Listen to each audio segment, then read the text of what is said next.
What advice do you have for someone that's like, I don't know what to do. I don't know what to eat, where to get my food. Like, I feel like everything is just like doing me harm. How can I get better? Yeah. Yeah. I mean, I promise you, like, I don't have all the answers, but the one thing that I feel highest convicted around is just trying to make this message as simple as possible. Because I agree, like, people are scared Yeah. or they feel like they don't understand. It's too much information. There's too much fear mongering, and that's not helpful. Like, so many people on social media are just out there, like, slinging something that they read like 2 seconds ago, and or like they're taking somebody else's information and then they're just like layering a bunch of fear on top of it and posting it as their own information. And now we have like this algorithm that's just like pumping out fear around food. And I don't think that's the right way. So I think the ultimate message is get as close to your food source as possible. Yeah. So you still might end up coming across, antibiotics in your chicken, or you might come across eggs that aren't perfectly pasture raised.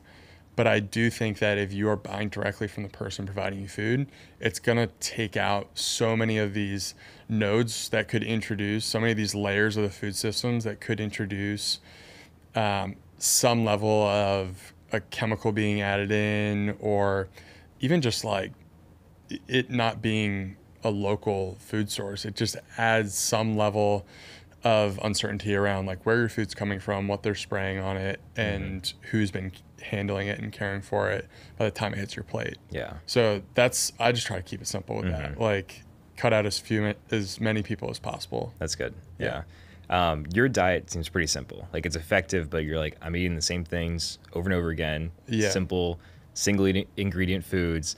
Can you break us down like what you eat on a daily basis? Yeah, primarily red meat, raw milk, or raw dairy, eggs, and some fruit. Yeah. Like, that's probably like 98% of what I eat. That's And wild. yeah, the other 2% is, just fluctuates. Yeah. Yeah, it's like I just try to keep it as simple as possible, especially like being single, focusing on a bunch of entrepreneurial stuff.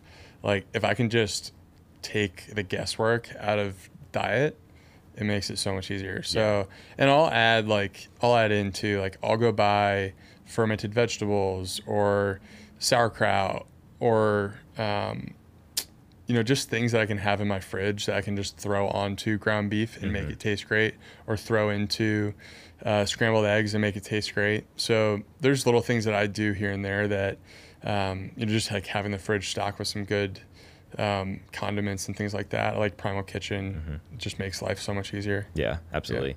I know everybody can't stay perfect all the time. Like, whether you go get fast food or some fried food or chips, dessert, etc. Like, as long as you're not overdoing it, like, no one's perfect. It's going to happen.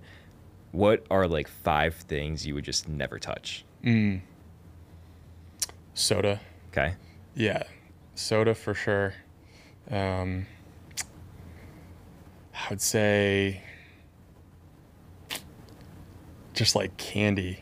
Yeah, soda. I think like soda and candy for me, it's like they're so sugary. There's really no point in eating those types of things. Like, I saw some like young kid eating a like thing of Nerds, and I remember as a kid eating Nerds. Yeah. I'm like, it's not normal. Yeah, it's like it's normal. I just played a baseball game. I'm gonna have some Nerds.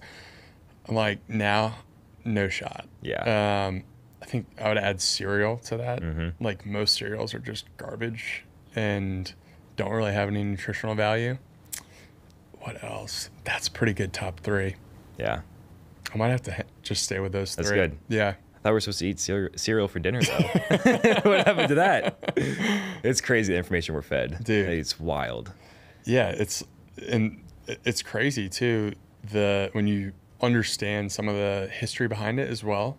Just the funding that's gone behind some of these campaigns and corporate interests. Like, corporate interest in food is by far the biggest problem in food, because I don't think food is really meant to be scaled. I don't think food is really meant to be global in a lot of ways. And now we have people profiting off of food-like substances that are subsidized by the government, and able to be made for very cheap and are hyper palatable. It's a recipe for disaster. Yeah, it's crazy. Yeah, well, I'm grateful for people like you, like spreading this information. Like, Yeah. people like you, other guys on social media that I follow, like the information's out there to Yeah. get better. So just encouragement for everyone, like just try to make some changes, even if it's minor, like replace one little thing and then just keep progressing from there.